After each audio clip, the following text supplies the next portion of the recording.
जय हिंद। समाजवादी साथी उत्तर प्रदेश विधानसभा उपचुनाव स्वामी प्रसाद मौर्य सपा में शामिल। जी हाँ, एक बहुत बड़ी खबर जो स्वामी प्रसाद मौर्य को लेकर आ रही है उसको लेकर हम अपनी इस वीडियो में बात करने जा रहे हैं। जैसा कि आप लोगों को पता है, समाजवादी पार्टी के मुखिया अखिलेश यादव जी विधानसभा उपचुनाव की तैयारियों में जुटे हुए और लगातार तैयारियों में जुटे होने के साथ ही साथ अखिलेश यादव लगातार जो पीडीए का जो समाज है, पीडीए की जो रणनीति है, उस रणनीति को धरातल पर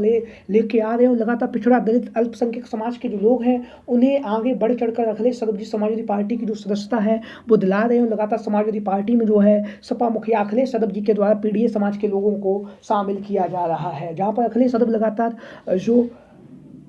नेता हैं उन्हें लगातार समाजवादी पार्टी में शामिल कर रहे हैं और लगातार उत्तर प्रदेश के विधानसभा के जो उपचुनाव है उसके लिए रणनीति जो है अखिलेश यादव जी के द्वारा बनाई जा रही है, जहां पर अखिलेश यादव लगातार पिछड़ा दलित अल्पसंख्यक और आदि आबादी की लड़ाई लड़ रहे हैं। वहीं पर लगातार सरकार पर भी हमलावर हैं और सरकार की बेरोजगारी महंगाई के खिलाफ लगातार अखिलेश यादव जी उत्तर प्रदेश के विधानसभा के उपचुनाव से पहले ही जो है सरकार पर हमलावर हैं और हमलावर होने के साथ साथ विभिन्न मुद्दों पर लगातार सरकार पर जो है व्यंग कसते हुए भी सपा मुखिया अखिलेश यादव जी दिखाई देते हैं। जहां पर सपा मुखिया अखिलेश यादव जी लगातार सरकार पर हमलावर हैं, वहीं पर लगातार सरकार के द्वारा भी समाजवादी पार्टी पर लगातार हमला किए जा रहे हैं। जहां पर अखिलेश यादव लगातार पीड़ित पिछड़ा दलित अल्पसंख्यक और आदि आबादी के लोगों की जो लड़ाई है वो मजबूती के साथ लड़ रहे हैं। वहीं पर उत्तर प्रदेश के जो मुखिया हैं योगी आदित्यनाथ जी के द्वारा भी उत्तर प्रदेश के विधानसभा के उपचुनाव की जो रणनीति है वो बनाई जा रही है और लगातार भारतीय जनता पार्टी का प्रयास है उत्तर प्रदेश के विधानसभा के उपचुनाव में कहीं ना कहीं 10 की 10 विधानसभा सीटें जीतकर कहीं ना कहीं जो है भारतीय जनता पार्टी एक जो लोकसभा के चुनाव में जो उसे हार का सामना करना पड़ा है उस हार का बदला लेने के लिए भी लगातार योगी आदित्यनाथ जी लगातार संगठन विस्तार पर भी ध्यान दे रहे हैं। वहीं पर बात करेंगे भारतीय जनता पार्टी की तरफ से, जैसे कि उसके जो सहयोगी दल हैं और चाहे संजय निषाद हो चाहे अनुप्रिया पटेल हो, वो लगातार जब भी उन्हें मौका मिलता है तो वो लगातार सरकार पर हमलावर भी हैं और कहीं ना कहीं जो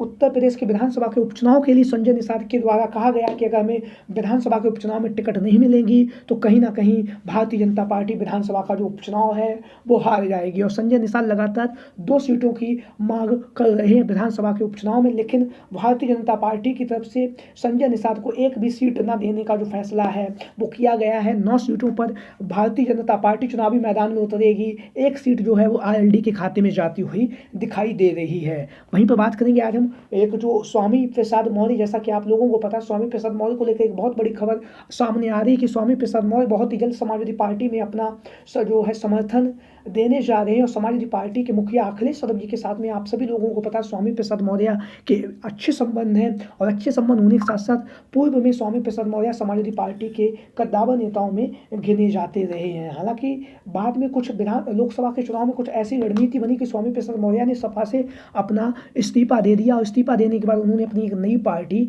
बना दी है, जहाँ पर उन्होंने समाजवादी पार्टी के सदस्यता से ही इस्तीफा नहीं दिया बल्कि अखिलेश यादव जी के द्वारा जो एमएलसी का पद स्वामी प्रसाद मौर्य को दिया गया था उस एमएलसी के पद पर भी स्वामी प्रसाद मौर्य ने उस एमएलसी के पद से भी अपना इस्तीफा दे दिया था लोकसभा के चुनाव से पहले। तो कहीं ना कहीं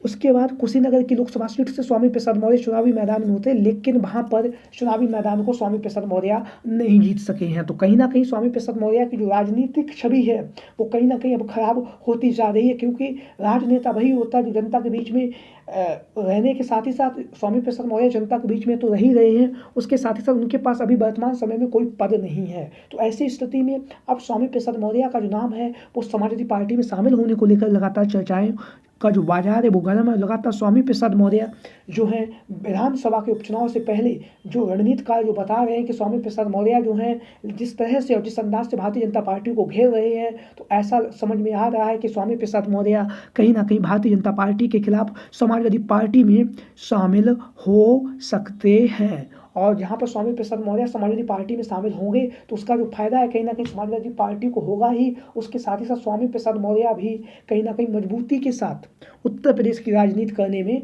सक्षम होंगे, क्योंकि स्वामी प्रसाद मौर्य पिछड़े समाज से आते हैं और अखिलेश यादव जी का जो पीडीए का नारा है उस नारे में स्वामी प्रसाद मौर्य की भी आवाज़ जो है बुलंदी के साथ उठा रहे हैं। और लगातार अखिलेश यादव जी जिस तरह से भारतीय जनता पार्टी पर हमलावर हैं उसी के साथ कंधे से कंधा मिलाकर स्वामी प्रसाद मौर्य भी लगातार सरकार पर हमलावर हैं और लगातार सरकार की जो नीतियां हैं उन नीतियों के खिलाफ स्वामी प्रसाद मौर्य लगातार प्रदर्शन कर रहे हैं। लगातार जो है स्वामी प्रसाद मौर्य लगातार सरकार पर हमलावर हैं। वहीं पर स्वामी प्रसाद मौर्य की जो है समाजवादी पार्टी में शामिल होने की जो खबरें हैं वो भी लगातार चर्चाओं में बनी हुई हैं। जहाँ पर स्वामी प्रसाद मौर्य का नाम समाजवादी पार्टी में शामिल होने को है, वहीं पर लगातार स्वामी प्रसाद मौर्य को लेकर भी उत्तर प्रदेश की जो सियासत है वो काफ़ी तेजी के साथ उतार चढ़ाव देखने के लिए मिल रहे हैं। स्वामी प्रसाद मौर्य विभिन्न मुद्दों पर लगातार यहाँ पर सरकार पर हमलावर हैं और सरकार पर जिस तरह से स्वामी प्रसाद मौर्य